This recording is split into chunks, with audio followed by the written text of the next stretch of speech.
Wow, we have a breaking story that indicates Democrats might finally have an answer to the ongoing fecal show of feckless Republicans kowtowing to your reigning POTUS. Well, as you know, said reigning POTUS, he's got a big speech tonight. That should certainly throw markets into further chaos, innocent lives into disarray, and ultimately bury the American dream deeper under this dome of hypocrisy. Now, behind the scenes, as you're about to see, as Axios just reported we have here for you now, Democrats are strategizing their public response options in protest of the POTUS show, the Moscow Follies, or as mainstream media calls it, Elon Musk's significant other's address to the joint session of Congress.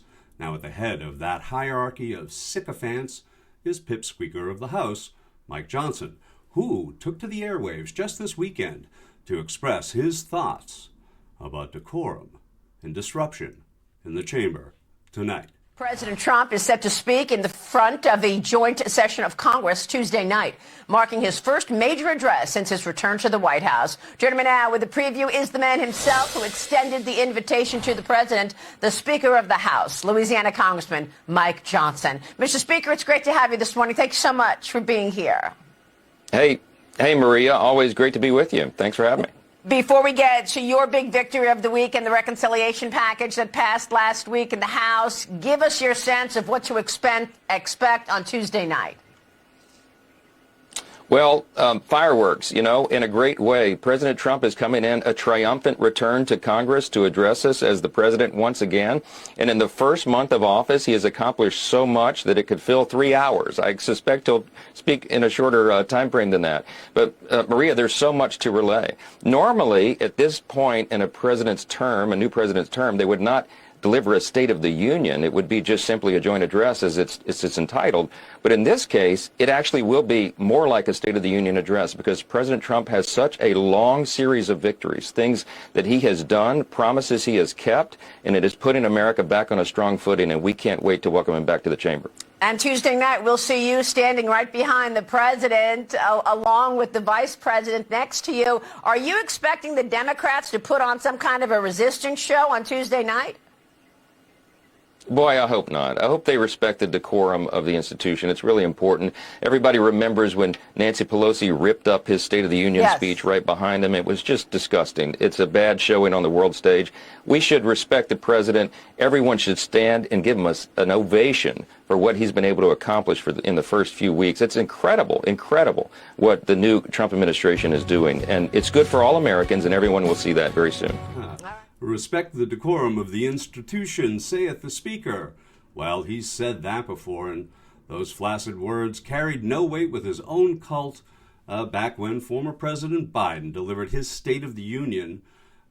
Disruption is from their playbook. Good morning to you. And House Speaker Mike Johnson, what a decorum and civility inside of the chamber last night. That did not happen. Congresswoman Marjorie Taylor Greene was rowdy, at times downright combative. You saw her there breaking the House rules to wear that Make America Great Again hat in support of Donald Trump.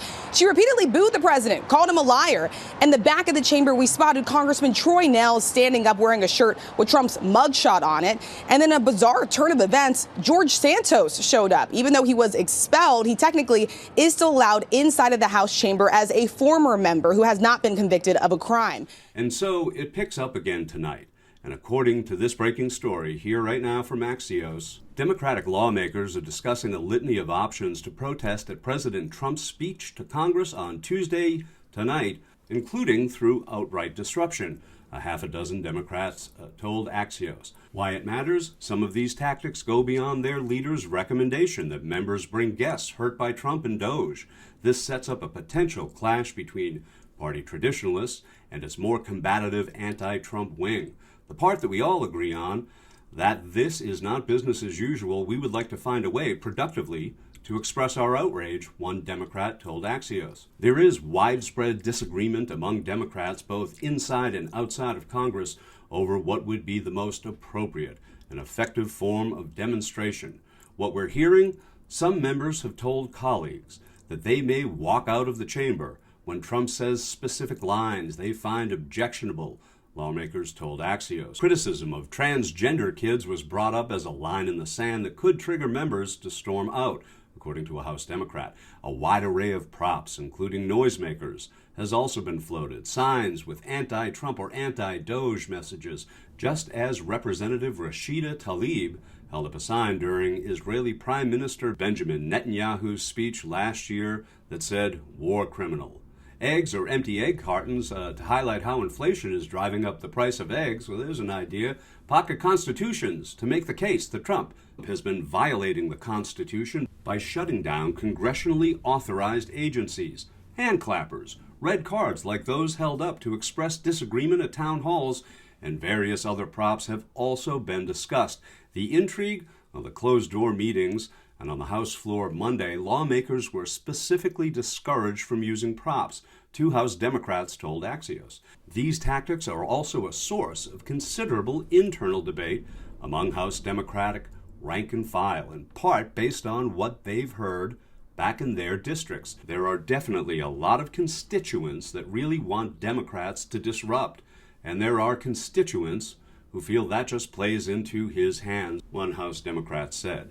Zoom out. Disruptions during joint session speeches used to provoke outrage, well, they've become increasingly common in recent years. Representative Joe Wilson outburst at former President Obama. "You lie," he shouted. We saw that. It was a shocking event in 2009. Former President Biden was persistently heckled, as we saw, by Republicans during multiple State of the Union addresses. Then there was the aforementioned disruption of Netanyahu's speech by Tlaib.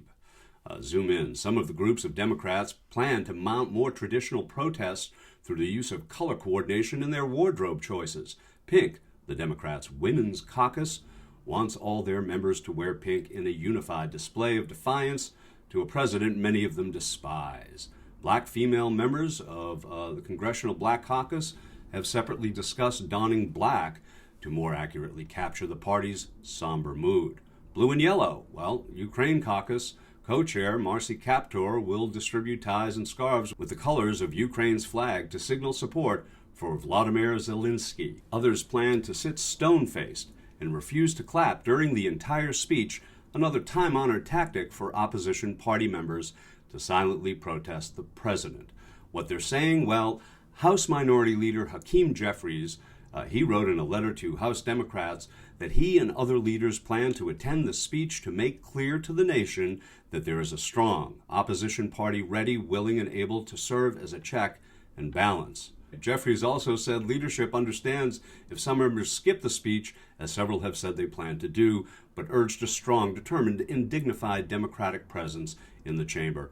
House Democratic Caucus Chair Pete Aguilar told Axios leadership is telling members to keep the focus on the health and safety and the economic well-being of our constituents. The bottom line, whether we are wearing pink or black or yellow and blue, we are all conveying our displeasure with this administration, said Representative Stacey Plaskett. What's more important is our work together and the pressure for these Republicans to do the right thing for everyone. Now, personally, I hope the Democrats distinguish themselves disruptively, whatever that means. But if, as is rumored, Trump plans to announce that the United States is withdrawing from NATO, well, the only message to send to our brothers and sisters around the world and to that glorified Dean Wormer at the podium is to take a hike. Gentlemen!